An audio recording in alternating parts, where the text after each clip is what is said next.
I'm Shelley, not Fife. Shelley Fife is good. I'm the Senior Education Projects Officer with the Education Directorate of Indian and Northern Affairs. I'm really pleased to be here, very honored, and I'm not nervous, but a little excited because I get the honor of being here with all of this bright minds. You know, I get to bask in this nice light and this incredible spirit that has ensured the mission of Onkaho and Dene, the Innu, Metis, has survived and tested the time. This is why, because of the spirit.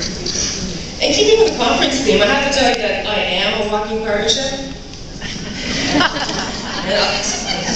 In the last couple of months, I've had to find collaboration of several perspectives and personalities internally, if you will. Now, before you become clinically worried for me, let me explain. Within just a couple of years, I moved from managing First Nations Education Department to consulting for Corporate Cranage District School Board, to working for the Ministry of Education as an Aboriginal Education Officer, and now with the Department of Indian and Northern Affairs. But these transitions have been seamless to me, I feel, because of my personal commitment to the country and contribution of the continued success and well-being of our First Nation, Métis, and Inuit students. And not only is this important to me professionally, but because I'm a mom of Anishinaabe as well. So, without further ado, because you have to listen to me, you don't want to our future leaders here, and actually, I'm not really comfortable saying future all the time, because as an educator, as a parent, we all know who really leads us, right? Now, are these young people? They are leading us in what they need to learn. So please join me as we listen to what they need to learn and what their experiences have been. So, without further ado, I have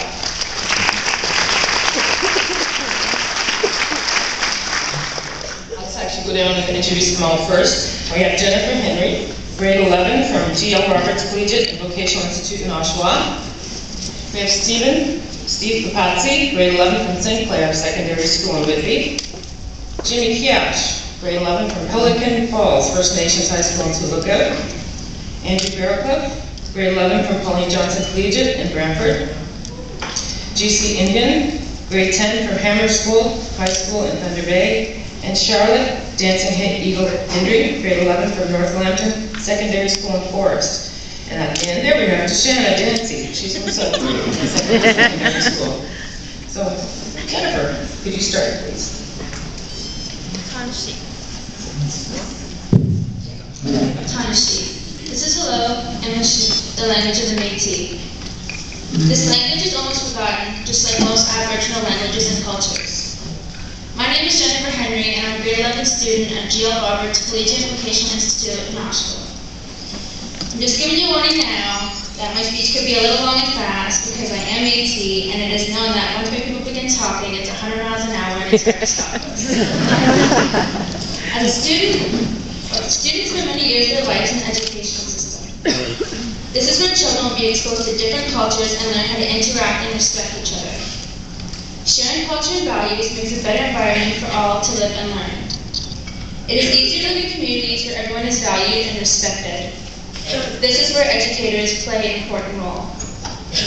As a student, I'd also like to take this opportunity to tell you about one of my experiences when hearing about our great Métis leader, Louis Riel. Throughout my school experience, the Ontario school system has always portrayed Louis Riel as a traitor. The definition of a traitor is a person who betrays a trust or acts against sworn loyalty. But what Louis Riel was guilty of was helping Métis protect their traditional lands and livelihoods. He was hung 124 years ago for defending the Aboriginal peoples and their rights. As a Métis youth, I have to wonder how I can feel good about this inspirational leader when he is still to this day portrayed as a traitor. I question who truly betrayed who. He is a true Canadian hero that should be respected and considered as one of the fathers of Confederation. I think textbooks and course materials should be reviewed to make sure that this is addressed so other Métis students are not hearing the same negative stories about this historic leader. At the same time, I have had some very positive experiences. The Durham School Board Advisory Circle has brought awareness to all Aboriginal students.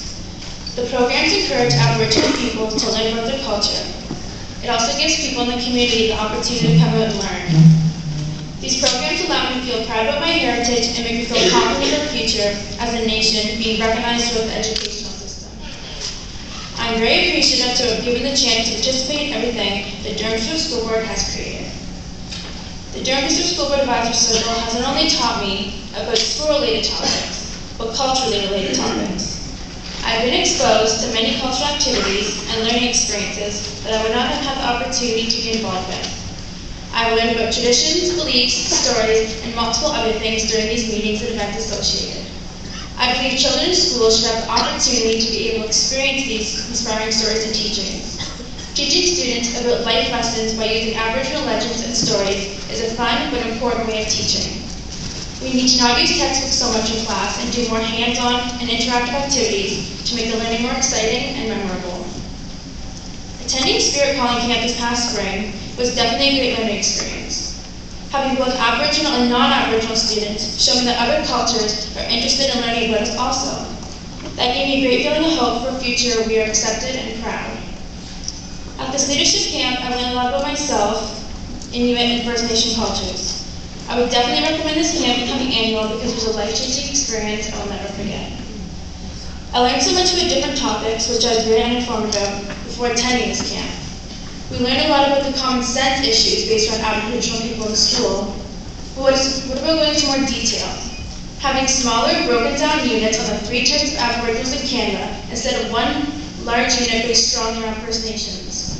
This will open the minds of students and give them larger understanding of Canada's past. I am now more educated and confident on understanding Aboriginal issues, beliefs, and traditions from the Spirit Calling Leadership Camp. When I was younger, I wish I had the opportunity to experience this because you can truly take a lot from these lessons and apply them to your everyday life. The 7 Grandfathers teaching is a great example of this. Learning at a young age about love, honesty, wisdom, respect, bravery, and humility will create a brighter future for not only Aboriginals, but the world. As an Aboriginal student, I feel I need to help put a positive change in my peers' attitudes about our people. We need to focus on our present-day heroes in order to move on successfully. Young people need to start to appreciate the valuable contributions that Metis, Inuit, and First Nations people have made towards the development of this country. The school system needs to include not only an accurate portrayal of the past, but also stories of more recent contributions of Aboriginal people. The Aboriginal youth need a more positive Aboriginal information about the curriculum to inspire them. This will make them reach for things that they might have not otherwise thought as achievable. Having mentors in for support is also a great step in creating a thriving, knowledgeable community. We have many mentors in our communities. Our elders share their knowledge, which has been passed down from generations through storytelling. They use their life journey to help inspire the youth and make positive change for future generations. Many recent-day Aboriginal people who are leaders in their chosen fields such as education, business, industry, politics, sports, and entertainment encourage young people to strive and push themselves to be successful. Without mentors, we would have no one to learn from and we would begin to lose our cultures once again. The Oshawa and Durham Region Metis Council is also a huge support system for me and other Aboriginal people within our community. The council hosts events in our community that joins all Aboriginal and non-Aboriginal people to learn about and celebrate our culture.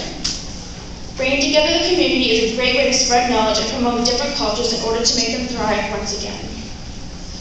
Growing up in a home where my Metis heritage is honored and encouraged, I feel proud of who I am.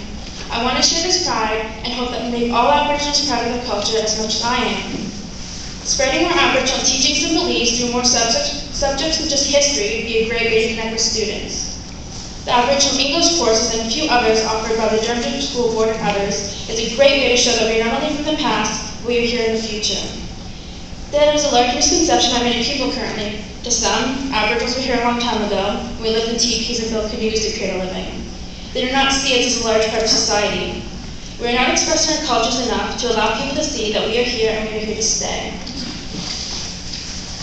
I plan on going to Trent University after graduating high school. Here, I will get my degree in Indian studies and eventually become a teacher at the high school level. I plan on teaching Aboriginal English and history courses.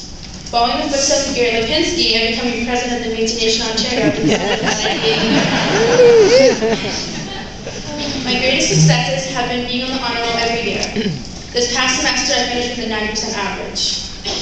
This past semester, in grade 9, I received top female athlete award for top mark out of all the girls in my grade. Then in grade 10, I received the art award for top mark of everyone in my grade. This year, my goal is to receive the New Studies Award for top mark in that course. Another big success at school is being elected Minister of Dance and Minister of Culture. As Minister of Dance, I organize and run all school dances, and as Minister of Culture, I create and organize cultural-based activities throughout my school.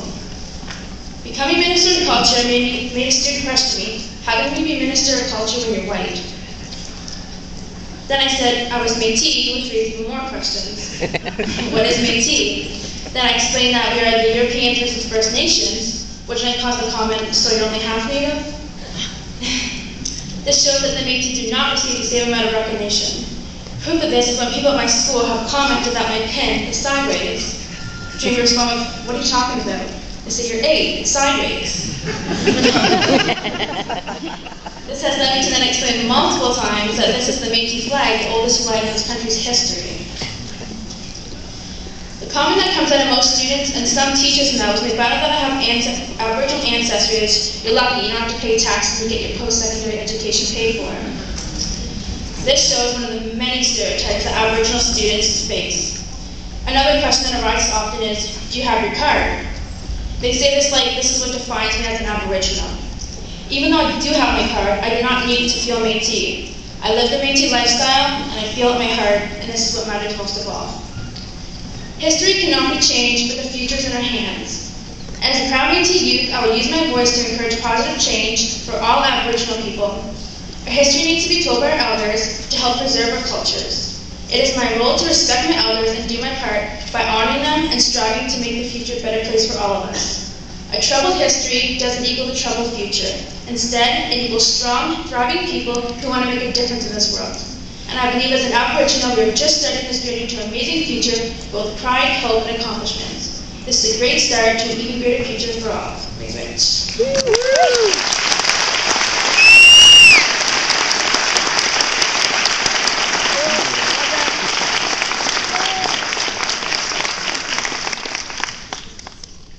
Wow, that was so